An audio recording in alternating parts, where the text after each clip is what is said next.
In the autumn of 1843, in a small town nestled among the rolling hills of Pennsylvania, whispers began to spread like wildfire through the cobblestone streets and wooden chapels. The townspeople spoke in hushed tones about Eliza Harlow, the widow who lived in the grand estate on Blackwood Lane. She was beautiful, they said, strikingly so, with raven-black hair and eyes the color of storm clouds. But there was something else they whispered about, something that made even the bravest men cross themselves when passing her iron gates after sunset. 5 men had courted her since her husband's death 3 years prior. 5 men had proposed marriage, and 5 men now rested in unmarked graves beside Thomas Harlow in the small cemetery that bordered her property. The story began on a cold March morning in 1840, when Thomas Harlow, a prosperous merchant who had made his fortune in the textile trade, collapsed in his study. He was only 38 years old. The town doctor, a weathered man named Dr. Samuel Morrison, examined the body and declared it a failure of the heart. Natural causes, he wrote in his report. The funeral was attended by half the town. Thomas had been well-liked, generous with his wealth, and known for his charitable donations to the local church. Eliza stood at the graveside dressed entirely in black, her face hidden behind a veil of lace. She didn't cry. She didn't speak. She simply stared at the mahogany casket as it was lowered into the earth. The months that followed were quiet. Eliza retreated into her mansion, rarely venturing into town. When she did appear, she wore her mourning clothes and kept her eyes downcast. The women of the town felt sympathy for her. She was only 32 years old, childless, and now alone in that enormous house. The men, however, began to notice something else. Despite her grief, Eliza possessed an undeniable magnetism. Her pale skin seemed to glow in the dim light of the general store. Her voice, when she spoke, carried a melodic quality that lingered in the air long after she'd left. By the winter of 1840, the first suitor appeared. His name was Richard Pemberton, a banker from Philadelphia, who had relocated to the town to open a new branch. He was 42 years old, well-dressed, and impeccably mannered. He began attending the same church services as Eliza, always positioning himself where she could see him. He sent flowers to her home, white roses at first, then red ones. He left notes expressing his admiration and his desire to ease her loneliness. For weeks, Eliza ignored him. Then, one Sunday afternoon in January 1841, she invited him to tea. The housekeeper, a stout woman named Mrs. Caldwell, who had worked for the Harlows for 15 years, served them in the parlor. She later told her sister that Mr. Pemberton seemed nervous, fidgeting with his pocket watch and clearing his throat repeatedly. Eliza, however, appeared calm and composed. She poured the tea with steady hands and spoke in soft, measured tones. They discussed literature, the weather, and the state of commerce in Pennsylvania. When he left 2 hours later, Richard Pemberton wore the expression of a man completely enchanted. He began visiting twice a week. Each time, Mrs. Caldwell noticed how his confidence grew. He laughed more freely. He touched Eliza's hand when making a point. By March, he had proposed. Eliza accepted. The engagement was announced in the town newspaper, and preparations for a June wedding began. But Richard Pemberton never made it to his wedding day. On a warm evening in late April, he was found dead in his boarding-house room, his face frozen in an expression of absolute terror. Dr. Morrison was summoned immediately. He arrived at the boarding house on Market Street just after midnight, his medical bag clutched tightly in his weathered hands. The landlady, a nervous woman named Mrs. Fletcher, stood in the hallway wringing her apron and muttering prayers. Inside the room, Richard Pemberton lay sprawled across his bed, his eyes wide open and staring at the ceiling. His mouth hung agape as though he had been screaming. His right hand clutched at his chest, fingers curled into a rigid claw. The doctor examined the body for nearly an hour. He checked for wounds, for signs of poisoning, for any indication of foul play. He found nothing. The room showed no evidence of a struggle. Pemberton's belongings were neatly arranged on the dresser. A half-finished letter to his sister in Philadelphia sat on the writing desk. A glass of water on the nightstand remained undisturbed. Dr. Morrison finally concluded, as he had with Thomas Harlow, that the cause was heart failure. The man had simply died of fright, he told the constable, perhaps from a nightmare so vivid and terrifying that his heart couldn't withstand the shock. The town accepted this explanation, though it left many unsettled. Richard Pemberton had been a healthy man, robust and energetic. He had shown no signs of illness. But people died unexpectedly all the time, especially in the harsh conditions of 19th century America. What troubled the townspeople more was Eliza's reaction. She attended the funeral dressed in her black mourning clothes, the same ones she had worn for Thomas. She stood at the graveside, the grave that had been dug beside her late husband's, and watched as Richard Pemberton was lowered into the ground. Again she didn't cry. Again she didn't speak. She simply stared with those storm-grey eyes that seemed to look through everything and everyone. After the funeral, Eliza returned to her isolation. Summer came and went. The leaves turned gold and crimson. Winter arrived with its bitter winds and heavy snowfall. The town gradually forgot about Richard Pemberton. Life moved forward as it always did. But in the spring of 1842, another man appeared. His name was Jonathan Wesley, a lawyer who had recently opened a practice in town. He was 35 years old, tall and lean, with sharp features and an intense gaze. Unlike Richard Pemberton, who had been cautious and traditional in his courtship, Jonathan Wesley was bold and direct. He encountered Eliza at the market one Saturday afternoon. She was purchasing fabric for new curtains. He approached her without hesitation, introduced himself, and offered to carry her parcels to her carriage. She accepted. Within 2 weeks, Jonathan Wesley was a regular visitor to the Harlow estate. Mrs. Caldwell watched this new courtship with growing unease. She noticed how quickly things progressed, how eagerly Mr. Wesley pursued the widow, and how Eliza seemed to encourage his attentions, while maintaining an air of mysterious reserve. The lawyer brought gifts, books of poetry, imported chocolates, a cameo brooch that had belonged to his mother. He spoke of marriage by the end of their first month together. By June they were engaged. The town buzzed with gossip. Some said Eliza was finally ready to move forward with her life. Others whispered that it was too soon, that something felt wrong about the whole situation. The older women shook their heads and muttered about bad luck following the Harlow estate. But Jonathan Wesley seemed oblivious to these concerns. He was a man in love, consumed by his passion for the beautiful widow. The engagement lasted exactly 6 weeks. On a humid July evening, Jonathan Wesley was found dead in his law office. A clerk who had returned to retrieve a forgotten document discovered the body slumped over the desk. Papers were scattered across the floor. An overturned inkwell had spilled black liquid across the mahogany surface. Jonathan's face bore the same expression of absolute terror that Richard Pemberton's had. Eyes wide, mouth open, frozen in a silent scream. Dr. Morrison was called once again. He performed his examination with trembling hands this time, aware of the eerie similarity to the previous death. He found no physical cause, no wounds, no poison, no signs of violence. The windows were locked from the inside. The door had been bolted. No one could have entered or left the office without being seen. Once more, the doctor ruled it heart failure brought on by extreme fear. Once more, the town accepted this explanation, though now with considerably more skepticism. Eliza buried Jonathan Wesley beside Richard Pemberton, who lay beside Thomas Harlow. 3 graves in a row, 3 men who had loved her, 3 men who had died under mysterious circumstances. The whispers grew louder. Women crossed the street to avoid her. Men averted their eyes when she passed. The pastor, Reverend William Thornton, paid her a visit to offer spiritual counsel. She received him politely, served him tea in her parlor, and listened to his gentle suggestions that perhaps she should consider leaving town for a while, taking time away from the place where so much tragedy had occurred. She thanked him for his concern and showed him to the door. She had no intention of leaving. Autumn arrived with its cool winds and falling leaves. The town expected Eliza to retreat once again into solitude. Instead, she began appearing more frequently in public. She attended church services every Sunday. She visited the lending library. She joined the Ladies' Charitable Society that organized aid for the poor.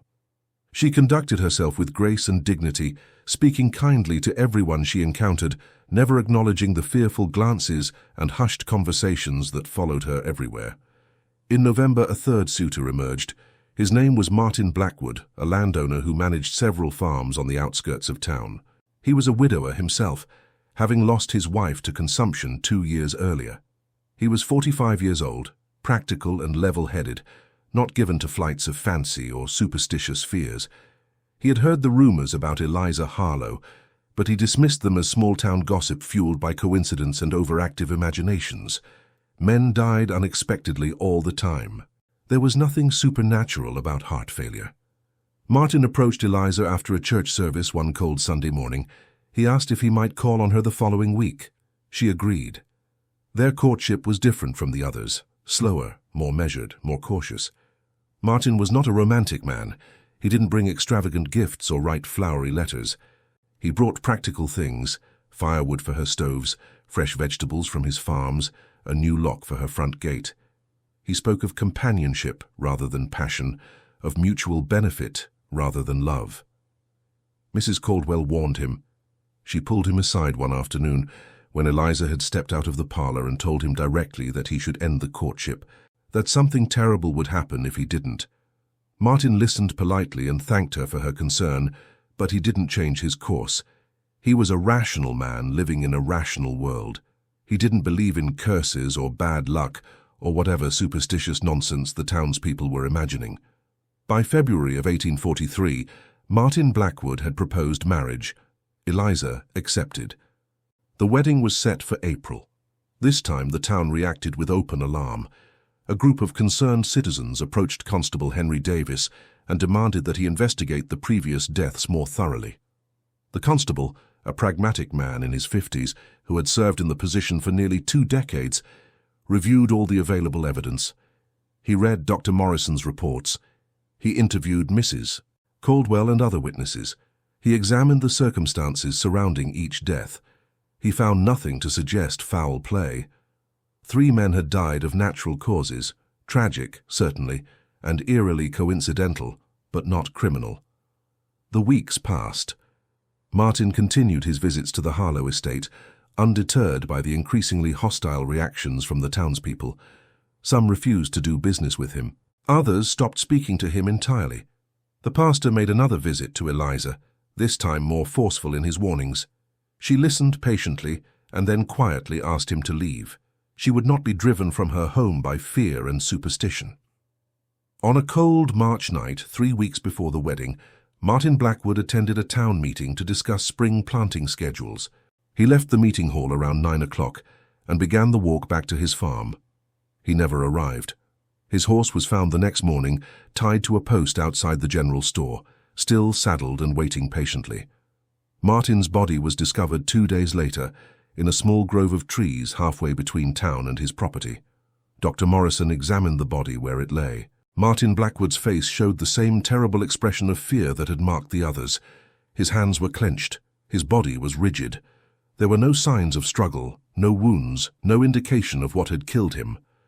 The doctor's hands shook as he wrote his report. Heart failure, he wrote again, though this time he added a note expressing his own growing concern about the pattern of deaths. The town erupted. Angry voices filled the streets. A mob gathered outside the Harlow estate, demanding that Eliza be arrested, investigated, driven out. Constable Davis stood at her gate with 2 deputies, preventing the crowd from advancing. He shouted for calm, reminding them that there was no evidence of any crime. The law required proof, not speculation and fear. The crowd eventually dispersed, but the hatred remained. Eliza buried Martin Blackwood beside Jonathan Wesley. 4 graves now, 4 men who had sought her hand. The cemetery had become a grim monument to her cursed courtships. After the funeral, she returned to her mansion and didn't emerge for 2 months. Mrs. Caldwell brought her meals and reported that the widow spent her days reading in the library or sitting by the window, staring out at nothing. But in June of 1843, something changed. A stranger arrived in town, a man from Boston named Thomas Ashford. He was a writer, he said, researching a book about unusual occurrences in rural America. He had heard about the mysterious deaths in Pennsylvania and wanted to investigate. He was 30 years old, educated, skeptical of supernatural explanations, and determined to uncover the truth. He rented a room at Mrs. Fletcher's boarding house, and began asking questions. Within a week, he had requested an introduction to Eliza Harlow. Against all advice and warnings, she agreed to meet him. Thomas Ashford arrived at the Harlow estate on a warm afternoon in late June. The iron gates stood open, as though expecting him. He walked up the long gravel drive, noting the immaculate grounds, the trimmed hedges, the flowering gardens, the perfectly maintained lawn. Nothing about the property suggested darkness or malevolence. It looked like any other prosperous estate in Pennsylvania. Mrs. Caldwell answered the door, her expression wary and disapproving. She led him to the parlor without a word.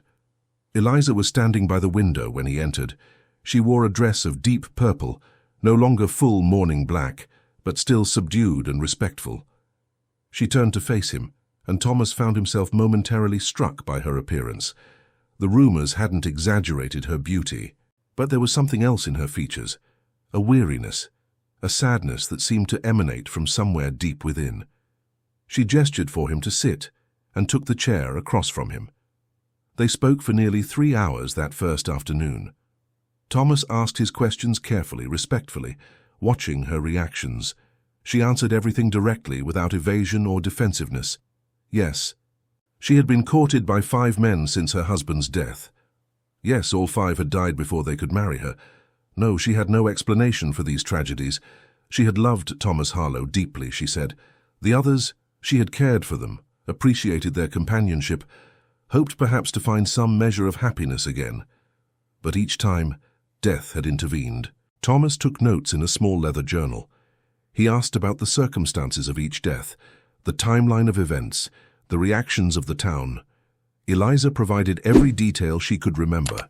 She showed no signs of guilt or concealment. If anything, she seemed relieved to finally have someone willing to listen without judgment or accusation.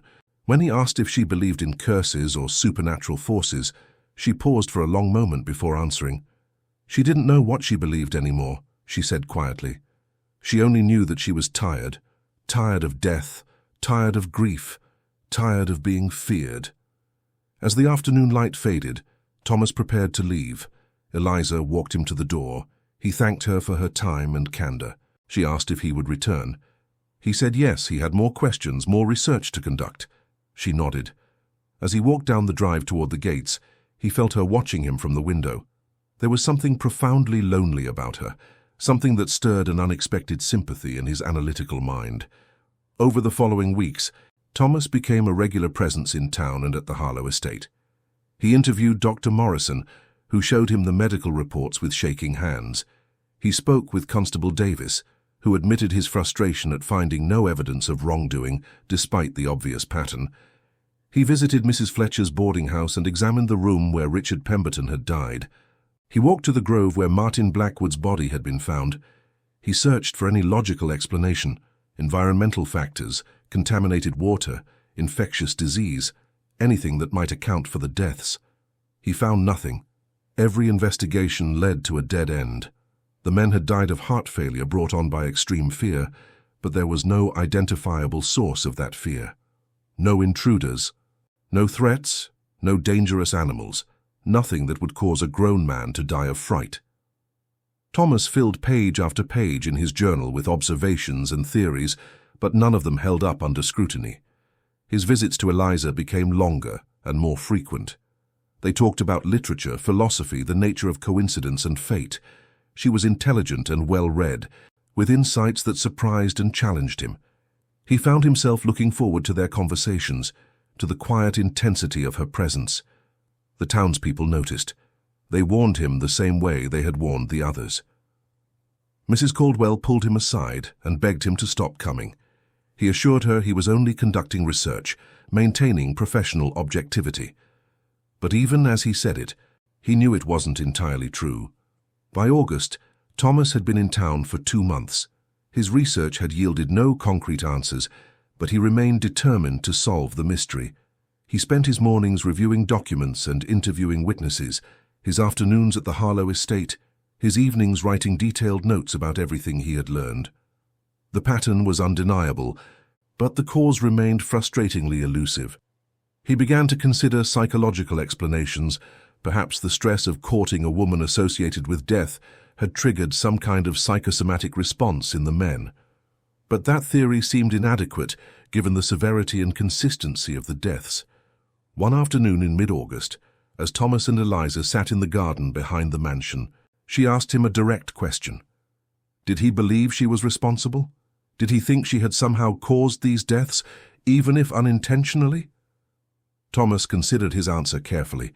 He told her that he believed in evidence and reason, and there was no evidence connecting her to any wrongdoing.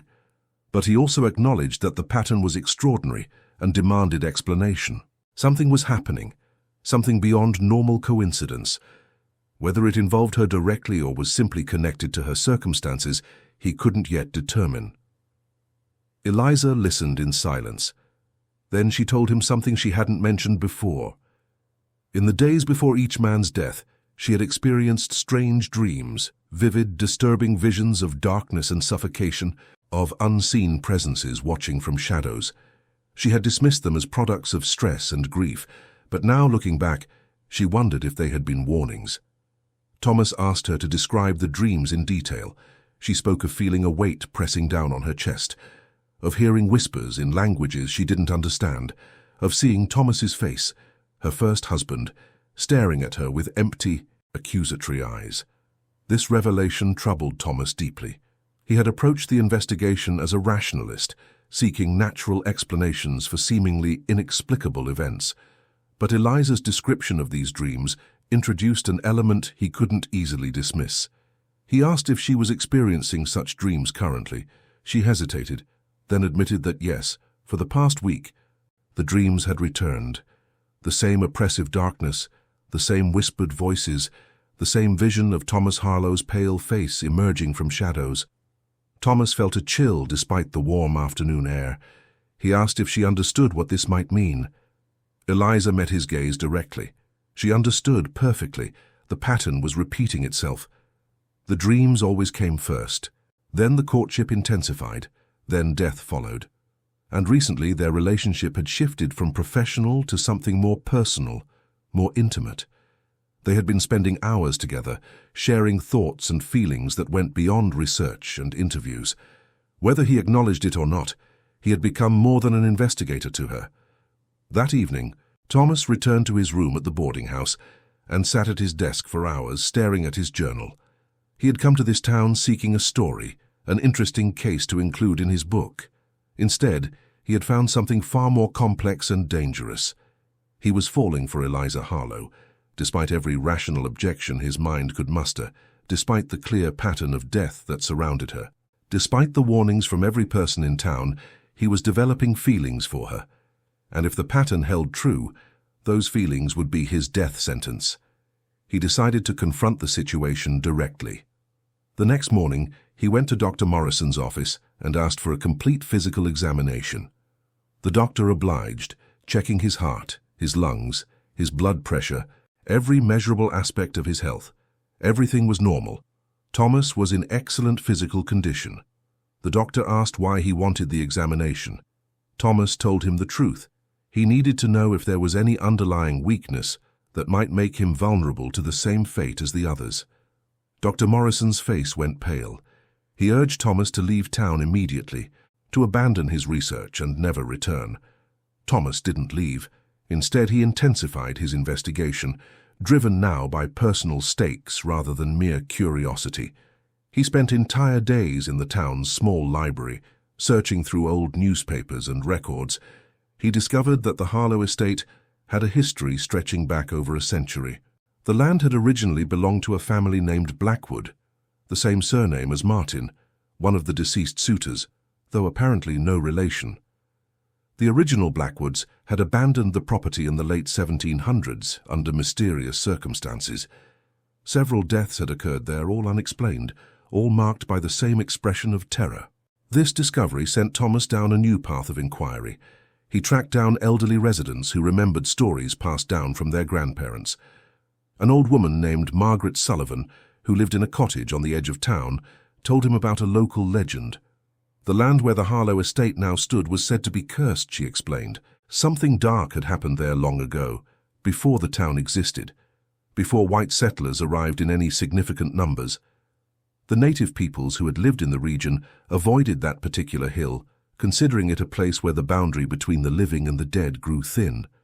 Thomas asked what was supposed to have happened there. Margaret shook her head. The details had been lost to time, transformed into vague warnings and superstitions, but the core belief remained, that the land itself was tainted, that it attracted death and misfortune, that anyone who tried to build a life there would face tragedy. The Blackwoods had learned this truth and fled. Others had tried and failed over the years. Thomas Harlow had been the first to successfully establish a home there in decades, and even he had died young. Armed with this information, Thomas returned to Eliza. He told her everything he had learned about the property's history. She listened with growing distress. She had known nothing of this background when Thomas bought the estate. It had seemed like a beautiful property in a peaceful location, nothing more. Thomas suggested that perhaps the answer lay not in her personally, but in the land itself, in something environmental or geological that affected people's health. Perhaps there was contaminated soil or toxic gas seeping from underground. It seemed far-fetched, but it was more rational than believing in curses. They decided to investigate the property together. Over the course of several days, they walked every acre of the grounds, examining the soil, the vegetation, the old cemetery, where Thomas Harlow and his suitors lay buried. They found nothing unusual. The land seemed perfectly normal, fertile, well-drained, free of any obvious contamination. But Thomas noticed something odd about the cemetery. The graves were arranged in a specific pattern, forming what looked almost like a geometric design when viewed from the right angle. He sketched it in his journal, wondering if it meant anything. That night, Eliza's dreams intensified. She woke, gasping for breath, drenched in sweat, her heart racing. In the dream, she had been standing at Thomas Harlow's grave, and the ground had begun to crack open. Pale hands had reached up from the earth, dozens of them, grasping at her ankles and pulling her down. She had heard her husband's voice calling her name, demanding that she join him, insisting that she belonged with him in the darkness beneath the soil. When she tried to run, she found Thomas Ashford standing behind her, his face already bearing the expression of terror she had seen on all the others. She told Thomas about the dream the next morning. He could see the fear in her eyes, the exhaustion in her features. She begged him to leave, to abandon his research and return to Boston before it was too late. He refused. He had invested too much time and emotion to walk away now. Besides, he had developed a theory. What if the dreams themselves were the key? What if they were somehow causing the deaths, creating a self-fulfilling prophecy through the power of suggestion and psychological stress? Thomas proposed an experiment. He would stay at the Harlow estate for several nights, sleeping in the guest room, monitoring his own physical and mental state. If he experienced the same dreams Eliza described, if he felt the same oppressive presence she reported, then they would have evidence of something genuinely anomalous. If not, it might suggest that the dreams were specific to Eliza, perhaps related to her grief and guilt. Mrs. Caldwell protested vehemently when she learned of the plan, but Eliza overruled her. If Thomas was determined to risk himself, she wouldn't stop him. The first night passed quietly. Thomas slept soundly in the guest room, experiencing no unusual dreams or sensations. He woke feeling refreshed and slightly disappointed. Perhaps his theory about psychological factors was correct after all. But the second night brought changes. He dreamed of walking through the mansion's corridors, following a sound he couldn't quite identify, something between weeping and wind through hollow spaces. The dream felt unusually vivid, almost tangible. He found himself standing in the cemetery, surrounded by the graves. The moon above was impossibly large and bright, and there, standing among the headstones, was a figure in a dark coat. Thomas Harlow, Eliza's first husband. Though Thomas Ashford had never seen the man alive or in photographs, the figure turned to face him. Its eyes were empty sockets, dark and bottomless. When it spoke, its voice seemed to come from everywhere at once. From the ground, from the air, from inside Thomas's own skull. "She belongs to me," it said. "She will always belong to me. Anyone who tries to take her will join me here in the earth." The figure raised one pale hand and pointed at Thomas. He felt a crushing weight descend on his chest, making it impossible to breathe. Terror flooded through him, primal and overwhelming. He tried to scream, but no sound emerged. He tried to run, but his legs wouldn't move. The darkness around him grew thicker, more solid, pressing in from all sides. He woke with a violent start, gasping for air. His heart hammered in his chest. His clothes were soaked with sweat. Faint grey light filtered through the curtains. Dawn was breaking. He sat on the edge of the bed for several minutes, trying to steady his breathing, trying to separate dream from reality. The terror had felt absolutely real, more real than any nightmare he had ever experienced. And the crushing sensation in his chest lingered even after waking, a phantom pain that made each breath difficult. Eliza found him an hour later, sitting in the garden with his journal. She took one look at his face and knew immediately what had happened. He told her about the dream in careful detail, trying to maintain his analytical perspective, even as he described the overwhelming fear. She listened without interrupting. When he finished, she told him that he had experienced exactly what she had been experiencing for months, the same oppressive presence, the same vision of Thomas Harlow, the same crushing weight and inability to breathe. Thomas wanted to dismiss it as shared delusion, as the power of suggestion causing him to dream what he expected to dream. But he couldn't quite convince himself. The experience had been too visceral, too specific, and he had to acknowledge a terrifying possibility that something genuinely supernatural was occurring, that some remnant or echo of Thomas Harlow remained attached to this place and to Eliza, violently rejecting any man who tried to replace him. They spent the day discussing options. Thomas suggested bringing in a priest to bless the property, or perhaps finding someone knowledgeable about spiritual matters. Eliza reminded him that Reverend Thornton had already blessed the graves and the house multiple times at her request after each death, with no apparent effect. Thomas proposed that Eliza leave the estate entirely, sell the property and move elsewhere. Perhaps distance from this cursed ground would break whatever connection existed. But Eliza shook her head. This was her home. These were her husband's remains. She couldn't simply abandon everything because of fear and superstition. As afternoon turned to evening, Thomas felt the weight in his chest growing heavier. His breathing became more labored. A cold sweat broke out across his forehead despite the warm summer air. Eliza noticed immediately. She gripped his hand, her own fear evident in her eyes. This was how it began with the others, she said. The day after the dreams intensified, they started showing physical symptoms. Within hours or days, they were dead. Thomas tried to remain calm, tried to think rationally about what was happening, but rationality seemed increasingly inadequate when faced with the reality of his deteriorating condition. Every family hides secrets, some so dark they should never see the light of day. Here, we open the doors to those shadowed pasts, uncovering hidden crimes, silent pacts, and stories that echo like ghosts through the halls of memory. If you've made it this far, it means you also carry that forbidden curiosity. So don't hesitate. Subscribe to the channel now, turn on the bell, and follow our next revelations. Because every day, new secrets emerge, and only those who dare to face the truth remain to hear them.